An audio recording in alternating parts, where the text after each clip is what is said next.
Okay, welcome to a live stream. We're going to be talking about the CS12 from Nektar again. This is probably one of the final videos I'll make about this directly, and it's really an answer to a question that a number of people have been asking about whether or not this is a device which is going to be adding efficiency. I know a lot of people have expressed the desire to buy this device, this controller, and but I've been hearing a number of people as well say, well, from everything I've seen, maybe it's not what I'm looking for. Maybe it's not going to add what I want, and it's probably not for everybody. I mean, there's no one device that's the magic bullet for every single person, and they're not going to find exactly what they're looking for in every case. In fact, you'll see I've got two different controllers. This is the Icon M Plus, which is an interesting, it's just 8 faders, well, 9 faders, 8 mixer faders and 1 master fader, and a few other transport things. It has a jog wheel, ironically, which a number of people have complained about the CS12 not having. But I started making a video this week all about comparing what I could do with my mouse and keyboard versus what I could do with the CS12. And I kept on running into some of the same issues with it. And so I thought instead of finishing that video completely that I would turn this into a stream, hopefully get some people asking some questions, although I know that the timing of this is interesting. We've had in Denver a huge spring snowstorm. Started snowing, Wednesday evening, and it's been snowing ever since. It's supposed to stop tomorrow. It's like some places are getting, 2 feet of snow and more. So it's been, one of those kind of days. And I thought, you know what, let's just do a stream. People can watch it later if they want. But I wanted to talk about this issue of which of these is going to be the best workflow, and to talk about some situations where I feel like the CS12 really might be the better choice, and sometimes when I'm going to continue to use my mouse and keyboard. And in fact, I'm going to be using my keyboard and mouse all along the way with the CS12. It is not a replacement of those. Key commands, it doesn't do all of them. And I don't even think at this point we're able to really assign all of these keys to whatever we want to anyway. So they're a little bit locked in some ways, and that's okay. I mean, I think it's fine. So it's going to be a hybrid approach most of the time. The question then becomes, is it enough that some people are going to really want to have this in their workflow, and or not? You know what I mean? So that's the question. One of the initial tests that I did with this really focused on a series of tasks in a row, because I feel like that's where the strength of the CS12 comes in.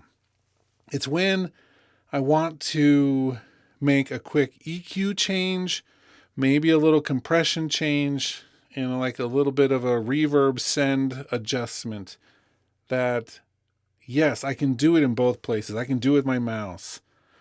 We've done everything without the controller at some point or another. We don't need it. But is there some benefit to having it? Is there the benefit of being able to do a series of tasks in a row that make a lot of sense? And in this case, I feel like perhaps it does. The one thing that I find tricky all the time with this is that I'm having to go back and forth quite a bit. Whereas when I'm with my keyboard and mouse, I stay in that same headspace of what I'm doing. Once you can adjust to that and make the change of thinking about this as a back and forth, then I think that we're actually doing pretty good. For instance, I can't add an equalizer and a compressor to a channel without my mouse. I can't do that on the actual CS12. I would love to be able to. I don't even know.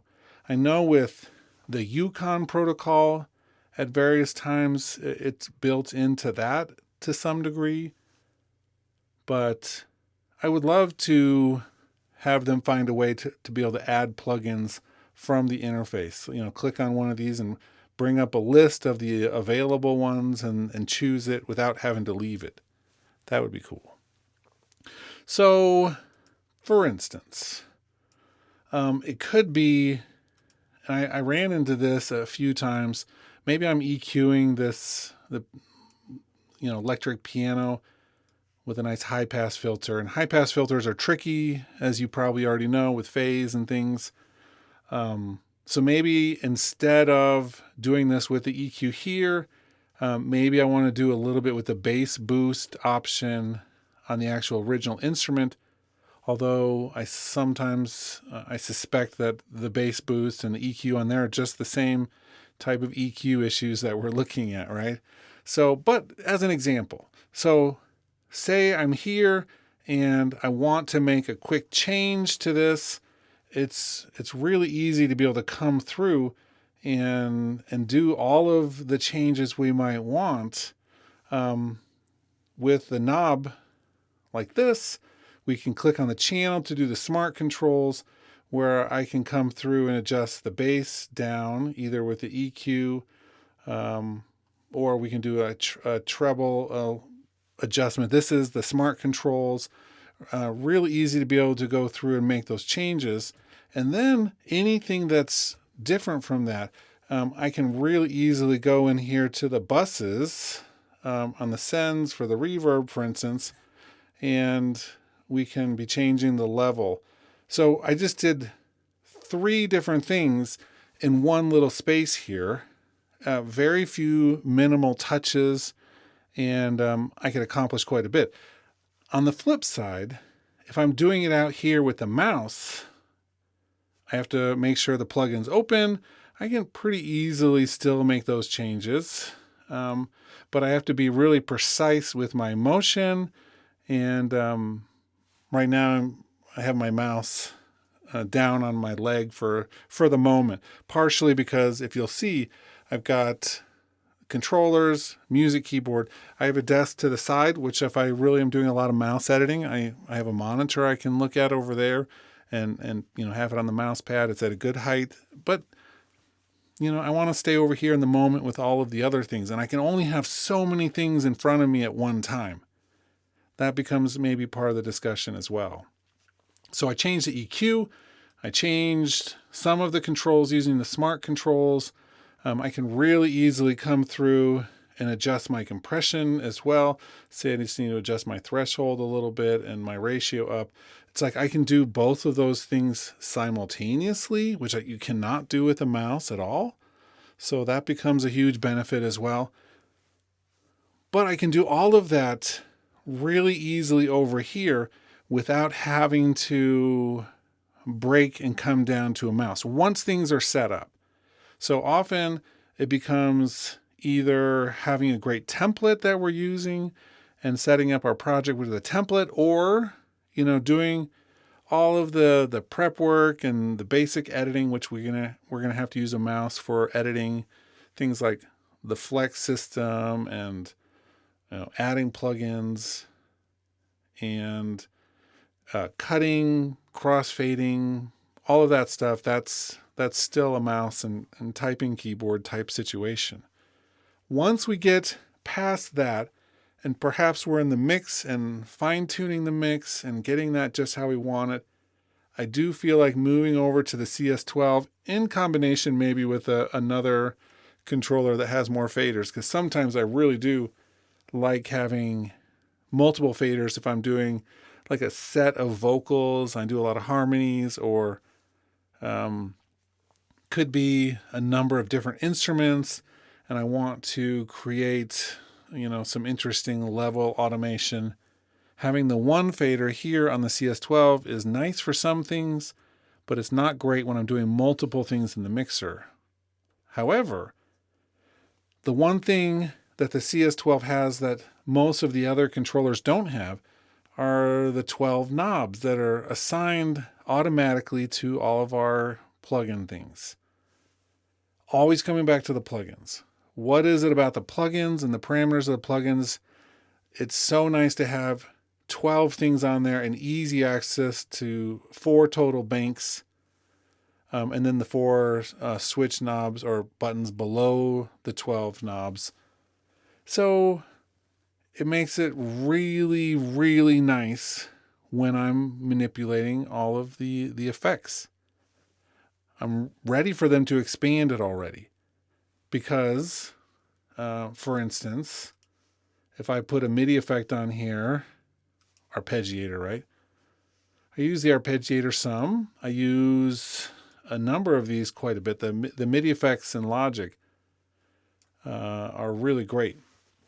And if you're watching the news with other workstations, you'll see Pro Tools just released MIDI effects capabilities. I mean, it's 2024. Why wouldn't they finally just now add them after all of these decades? Ableton has really cool MIDI effects. Logic was not the first with MIDI effects. Don't get me wrong. I'm not saying that, but they certainly adopted it and adopted it pretty well at the right time. Cubase and Nuendo have great MIDI capabilities, better than most. And so I think we're all trying to catch up. The thing about Logic and the MIDI effects in the first place, they released them all. They've barely touched them since they released them.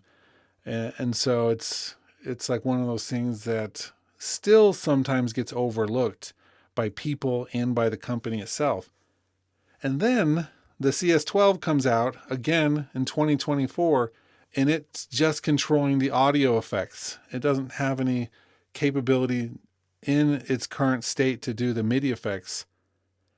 And I think that's a little short-sighted. I don't know in every case how you might, it's like, what would we be able to do with the arpeggiator here? Well, there's a number of things. We could change the rate, the note orders, the variation, the octaves. There's a lot of options and things that we could control with it. Obviously, the pattern itself, we might still have to use the mouse to be able to get in there and program it, but that's okay. So we don't have any control over the MIDI effects in the current system. And so I think that's a huge oversight. The other thing that I'm dying for, and I've seen what the manual says. It's possible to do part of this ourselves. Let's pull open the RetroSynth, for example. This is a relatively simple thing. We have, the 6 oscillator knobs in the mix, so 7 total.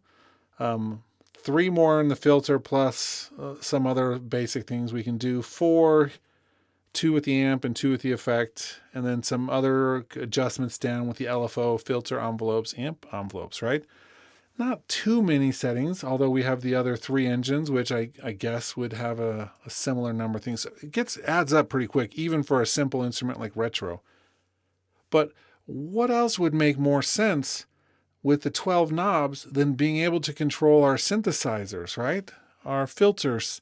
And we can do a little bit of that because we have the ability with the smart controls to do that. Click on the channel.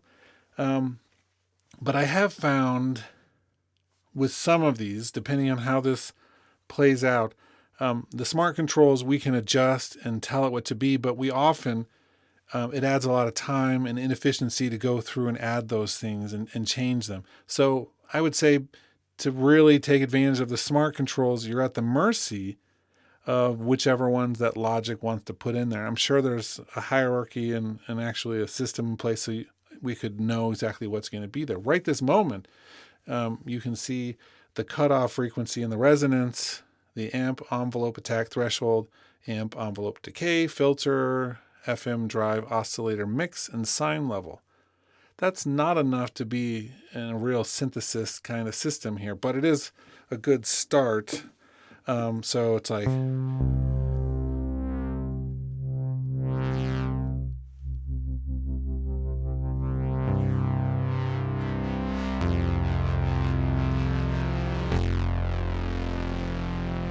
And thank goodness with the knobs, at least, we can put it in fine mode without having to hold it down. Unlike with the fader, you have to hold it down. So you essentially have to use 2 hands And I'm only interested in using one hand for this because my other hand has to be on the keyboard, right?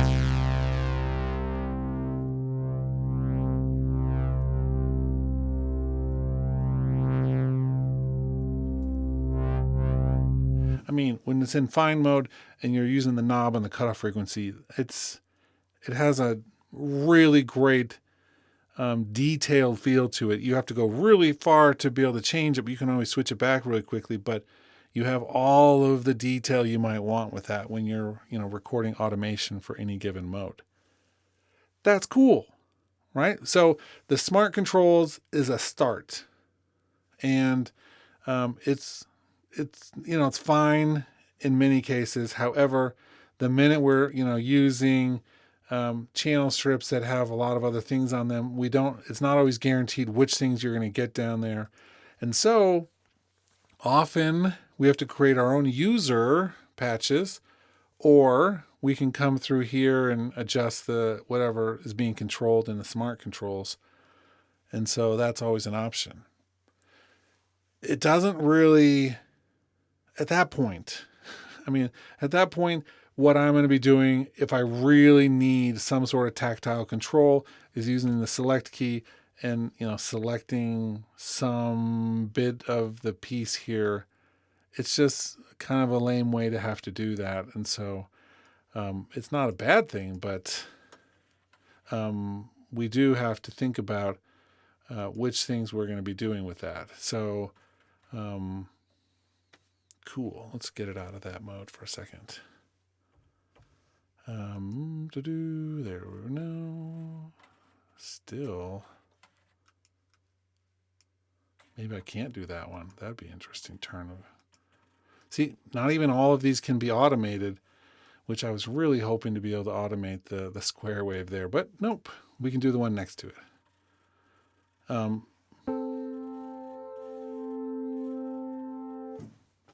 Yeah, super cool. I wonder if, the sense.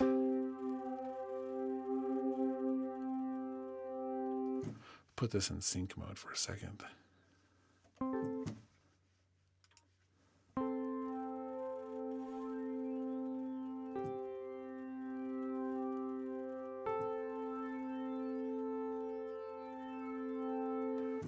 So the select mode is kind of like, it's a nice compromise, but certainly having to select. So by the time I select this, to make it on the fader or the pan knob, I might as well just move it with my mouse. I mean, that's the real question there, right? So if I want to be very efficient, the select thing is a great option in some cases, but certainly if I have to click on it with my mouse, half the time I might as well just move it with my mouse at the same time. The difference being there's going to be moments maybe where we want the fader, the whole distance of that, to get a really accurate read on what we want to change in an automation setting where we're actually recording automation. Certainly this is going to be, for me, a better option. So let's click on the select. It's going to be a better, more smooth option when writing automation for a parameter than my mouse is in many cases. It just is. I mean, there's something about this that I think is going to make a difference. Cool. In and of itself, I can see why somebody says, well, that select thing, why don't you just use your mouse at the point where you're going to be using it? And I think, maybe that's a good point. Let me give an example of when, like, the faders over here might actually be a better option than the CS12. And why would we need both of those? That's a great question. For instance, let's just create 4, 5, 6, 7, 8 different tracks, right? I'll put those on there.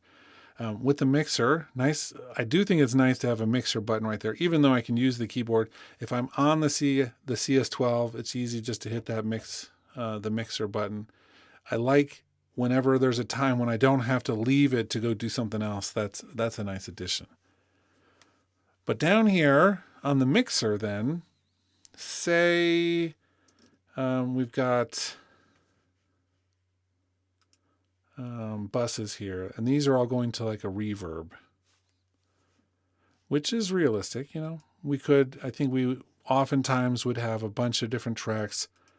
And this has actually made it so that I typically put the buses all going to the same place in the same number of slots. So it's like I could put number 2 on the, I could put the reverb in the second slot of the first one and then put them all in the first slot of the rest of them. But then it breaks up a couple of really cool features.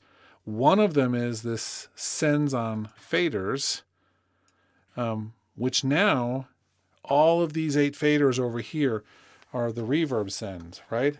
And so I can create whichever reverb amount really easily, or headphones, right? This could be a headphone mix.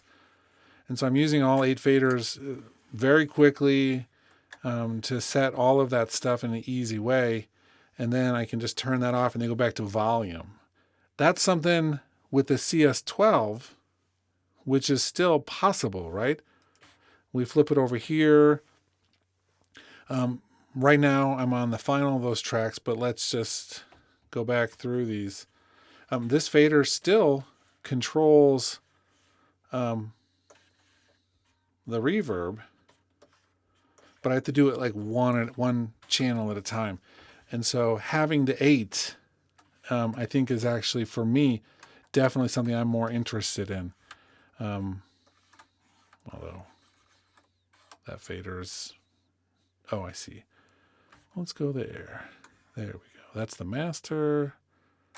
That one's, they're all working. So you have to always track the bottom of the screen when you have 2 controllers. This one's gold one, and then the CS12 is looks like it's green. And so to be able to know which channel you're on, even though you can have different selections of channels, it can get a little complex.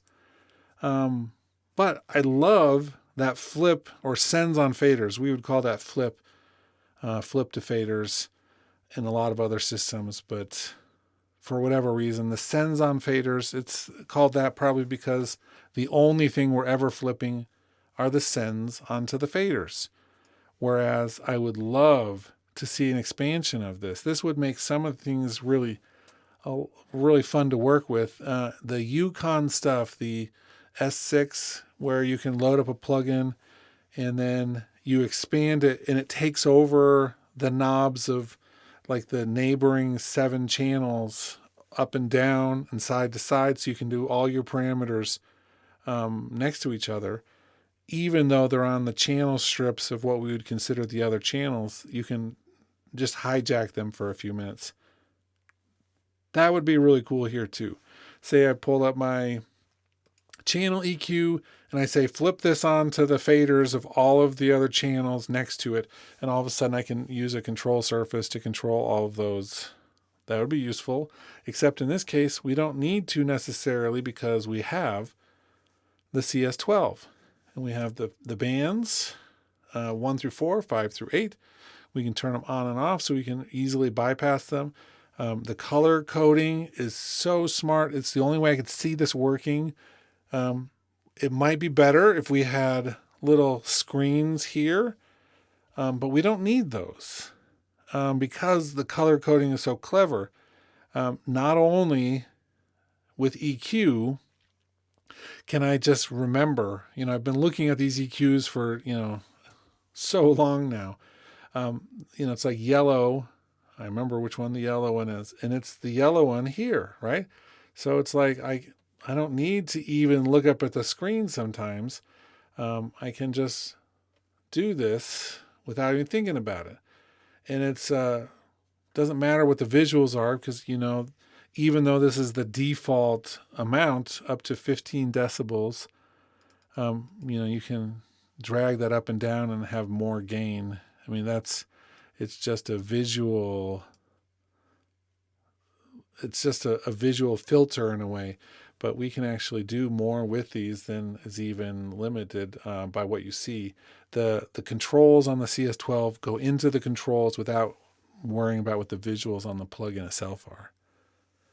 Now, the EQ, the only other time I've really enjoyed doing the EQ more is with the iPad app, which doesn't give you the remote, Logic remote for iPad. It doesn't give you the tactile feedback. This one doesn't really give you feedback, but certainly there's a knob and I turn it and it does something. I turn it and it does something, which is nice. The iPad app, it gives me all the visuals. It's like touching on the screen, and you can move multiple parameters with your fingers, and you have to look at it, but the EQ's right there on the screen, and so you get to see it. And I think that that's actually a really handy way of doing it too. Okay, here's another question, and there's a few of you watching. I'm curious. Would you rather have the CS12 or the Logic remote app on an iPad? Note that most iPads are more money than this. There are some iPads which are in the same ballpark price-wise. But an iPad is going to do 1,000 more things than this, right? It's going to have all of the other apps and functionality and does so many other things. This just does the one thing. It just controls Logic. So what then becomes the most important thing? If you're watching and want to comment, let me know which of those you'd rather have. If I could only choose one thing,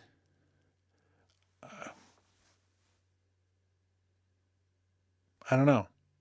Because, I mean, obviously an iPad would be, I think, overall the best use, but you have to there's some other factors with that. You have to have a stand for it. You have to worry about the battery part of it, the charging of it. If this is a dedicated music studio, I love coming in here and having the CS12 sitting there ready to be powered on and not have to worry about, any other pieces to this puzzle.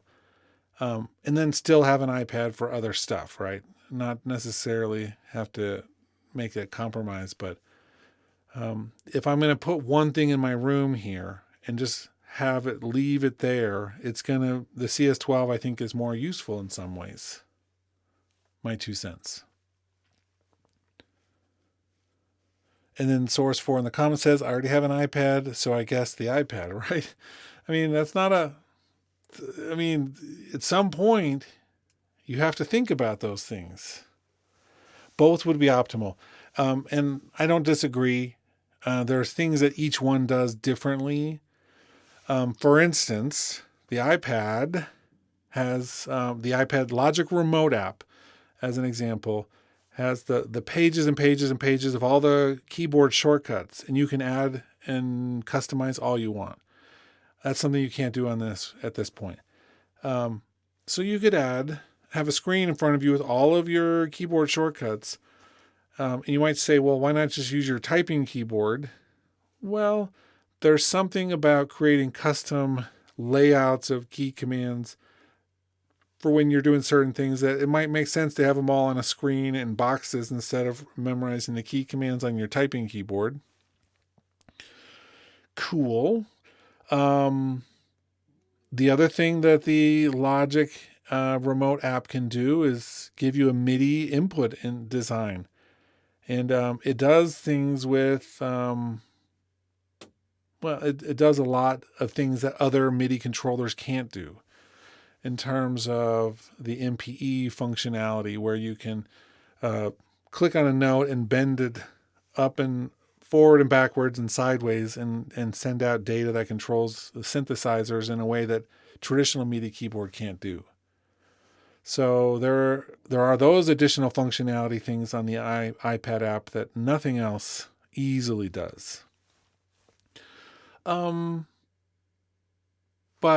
the CS12, the few things that it does right now, I'm going to say few things because it's true.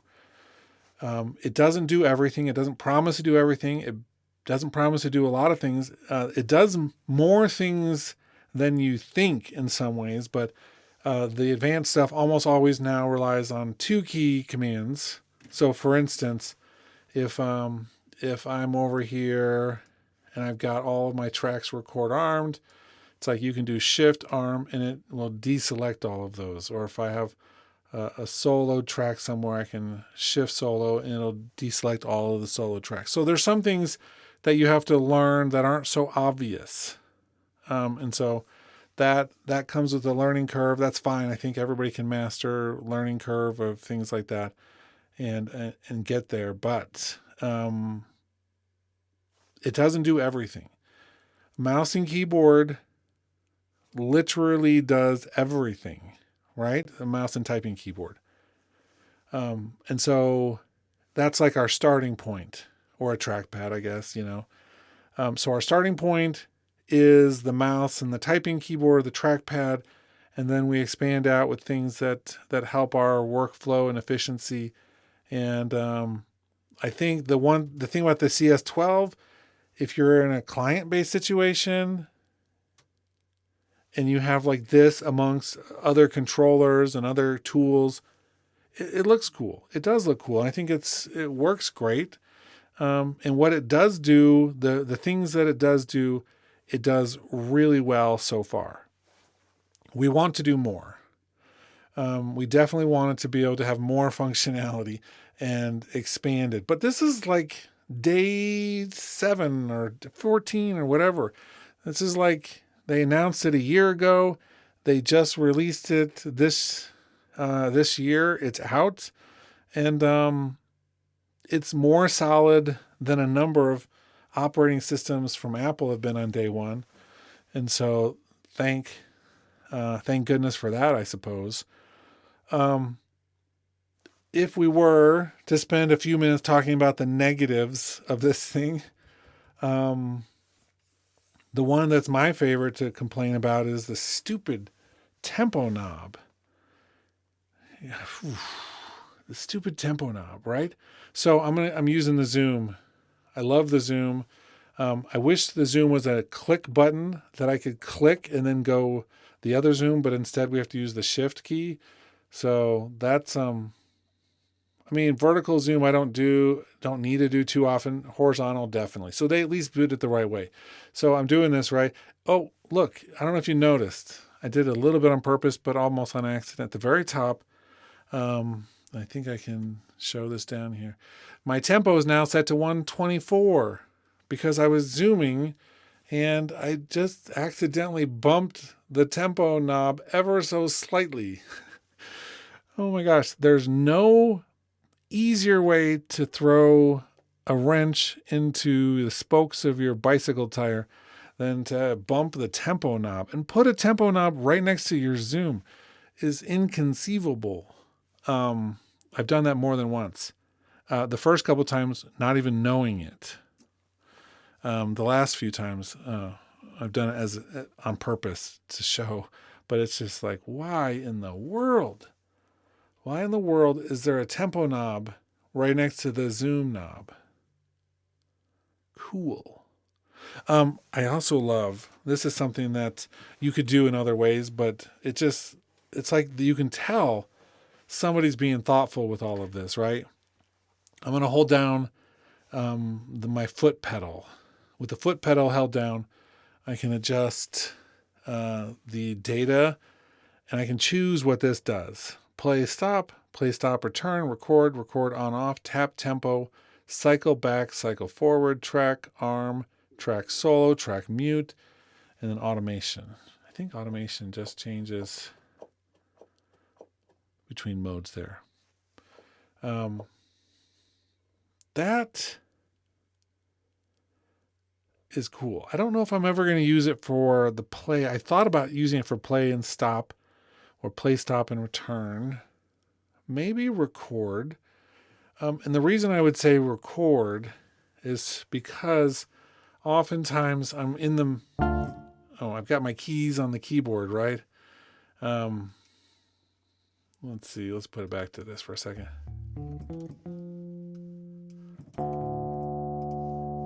And we'll off those two things.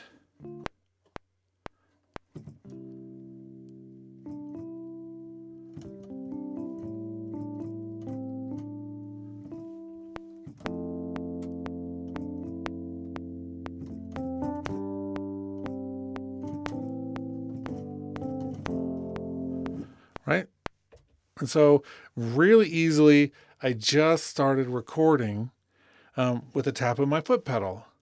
That I really like because it's I can put my hands on the keyboard.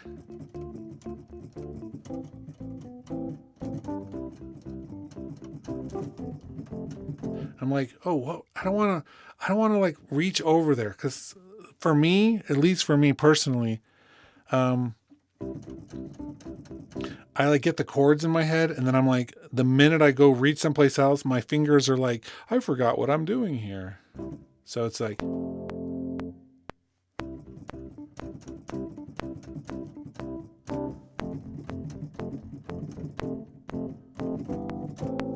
now to be clear, this was never a feature that's just on the CS12. It's you can do this with any controller. I wonder if that's actually starting and stopping. Interesting. Okay, let's put it back on the other one. Record. I do find it annoying. I'm going to push it and record for a second.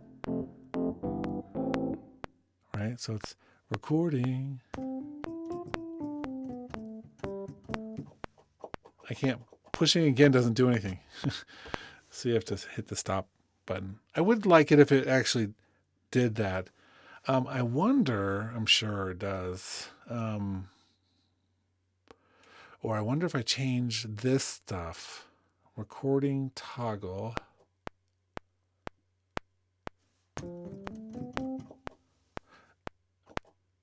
Yeah, it's like a punch-in.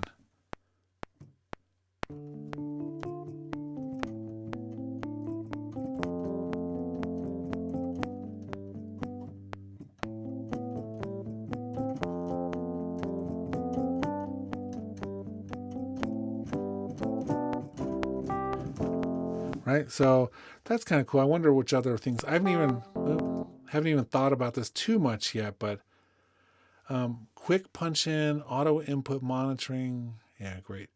So we could do free tempo recording possibly as this as well.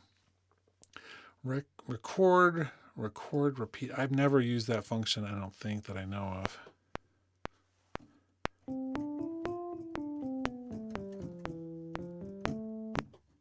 Oh.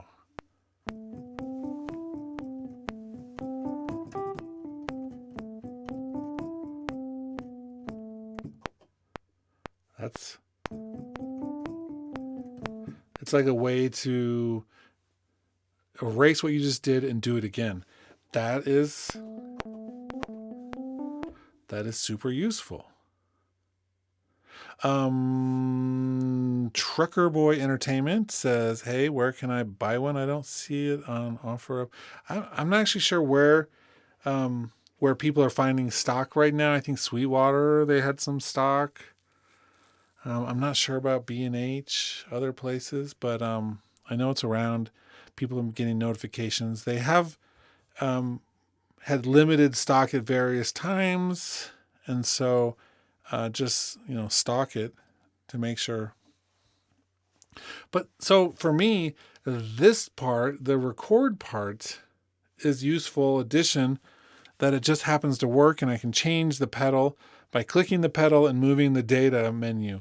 I don't have to go into any logic menus. I don't have to do anything else. I can just click the pedal and then change the data knob, and it's going to let me do that.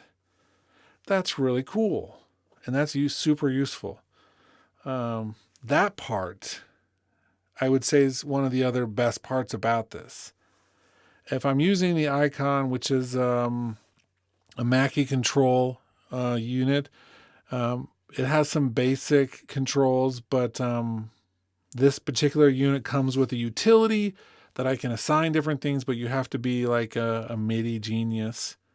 often to understand what's happening with it, which is fine. I know how to do all that stuff. But I really prefer, when I have a control surface, to be able to have a certain amount of things that just are easy, right? I don't want to have to like disrupt my workflow every day in order to do things. And so that becomes another easy part of it. We can do a lot of customization with the CS12, but not everything. And I did have a couple questions from somebody about the user banks. And it is, it's like I had this down the other day, but it wasn't super completely intuitive. Let me see if I can just really quickly. I don't think it's like shift. Yeah, that's it right there, I think. We're going to hide that for a second. Show hide automation. I want to do that right there. Bass boost.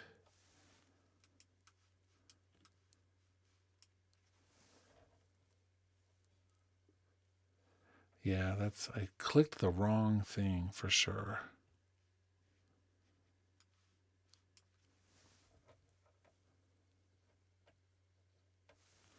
I'll have to remember. So there is a way that's a little bit, once you get it down, I do think that there's some benefit to it, being able to program your own. However, this is the reason why I'm not going through and just like programming everything for these user accounts. One, it is a by feature functionality. That means anytime I load up the vintage electric piano, if I created the attachment there, any track I loaded on, it would work. That's good. But only on this system, and it's really hard to get it from my desktop into my laptop version, and none of the stuff actually works with the Logic Pro for iPad. And so right now I'm hoping that they're going to move some of the instruments into like a future update, and instead of programming a bunch of things now, I'm waiting until they do it. Man, I really wish it was on the top of my head how that worked, but it escapes my brain for a second, so maybe I did a bunch of instruments on the very first day on my laptop, but that's when I was like, ooh, I probably can just copy and paste these over. And it turns out you cannot. And so there's that part of it. The manual is decent.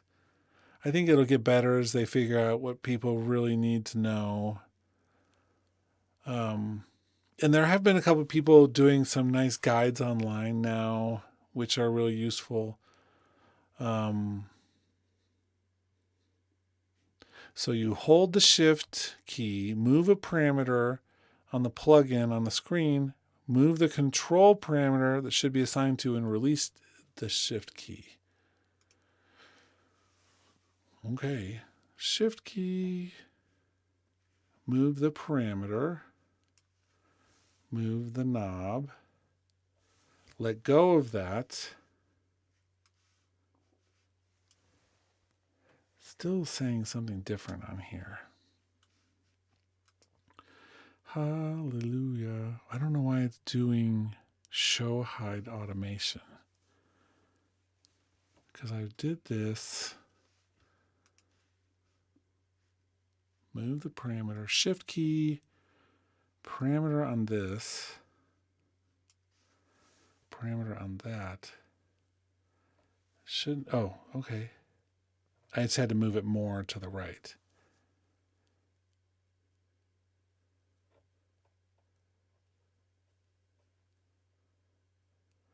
Man, that is ugly.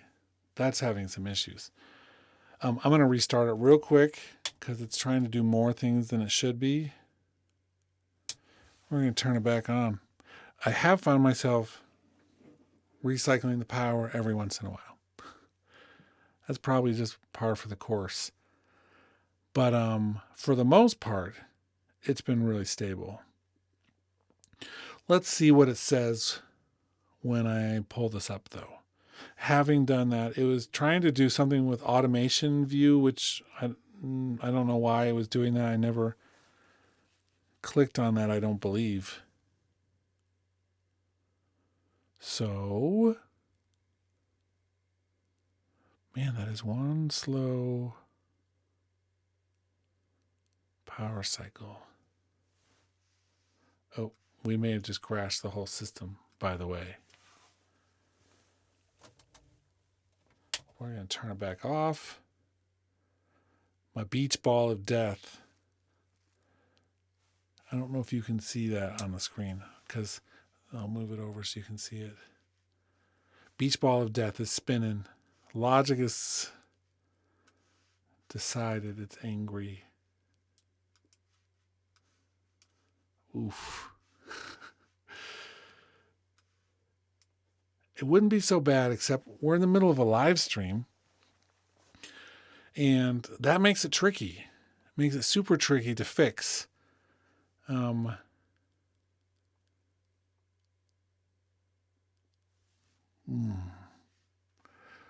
on a second, everybody. We're going to do this. And we're going to force quit this bad boy. But take logic out of the equation for a minute. Force quit it. Okay. I'm going to be super surprised and happy if it just pulls open that project as I left it. It's really good about that whenever you force quit, if you have your settings set right. Okay. Monitor. There it is. I still have the beach ball of death.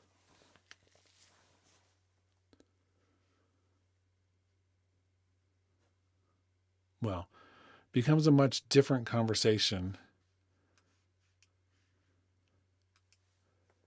if I can't get logic to work with this thing turned on. Let's recycle that thing real quick again.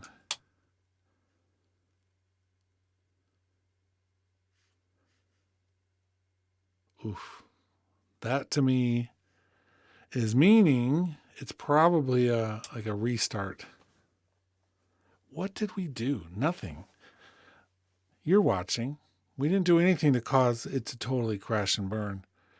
And yet, here we are. Well, I can't end a stream with the main thing not functioning. Hold on, that may be what we do in a minute, but not yet.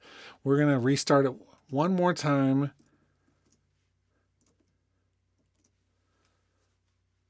And I'm going to have the CS12 turned off and the icon turned off. Oh, cancel. Whatever just happened, it likes it again.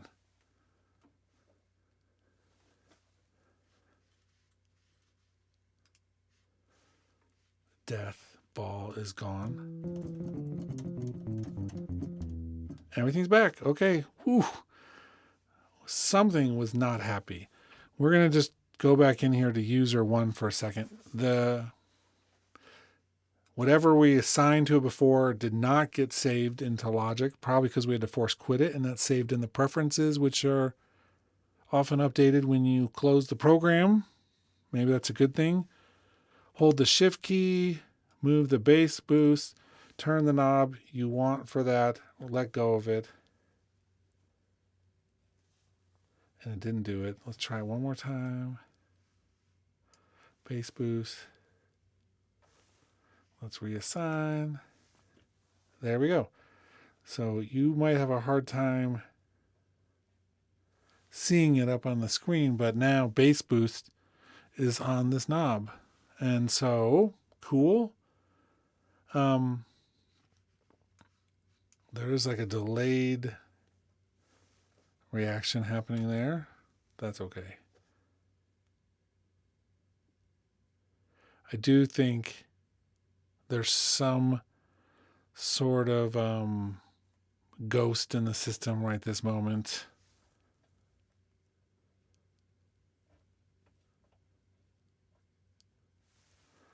I love it. We're going to hold Shift key, move the volume knob, turn the next one of these, and let it go. And that one's working great.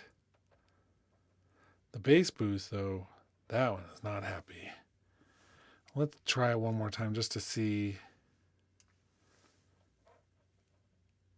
No, now it's working. This is like the type of gremlin that I was, experiencing.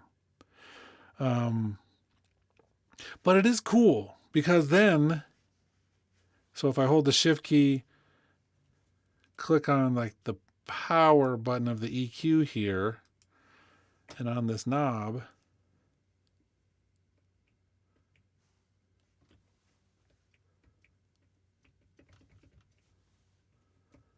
it was working. Yeah, it's kind of working. Then I could assign all these things to it. And then, this is the part that I do actually like. If I go down to the next track and add this instrument,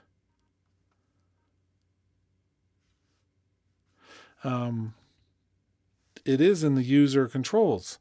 And so it's like we just have to map it one time, and we can map key elements to this. As you can tell, it was not without some issues doing that. Whoa. Don't let that be the indictment of this particular tool, though, because that is, we're creating custom user mappings of things, and I just don't know if that's the thing that we need to really struggle with. Although the bass boost is changing percentages as we talk. Definitely, I think we need to restart the whole thing. That's okay. If we didn't need to restart it, I would think we're not using Logic.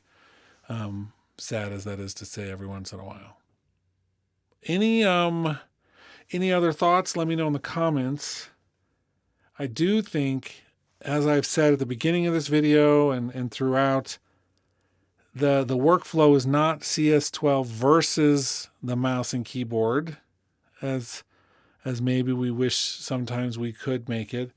When in fact, what we're really looking at is the hybrid approach and finding which workflows make the most sense and how to do that in a way that helps us.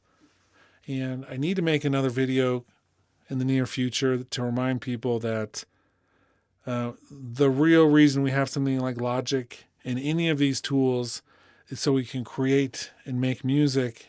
And if you ever let anything get in the way of that, then you've missed the point completely. And so go back to the drawing board and make more music and worry less about the tools you're using. Okay, that's where we're going to end the stream. Hope you're having a nice evening, morning, wherever you are.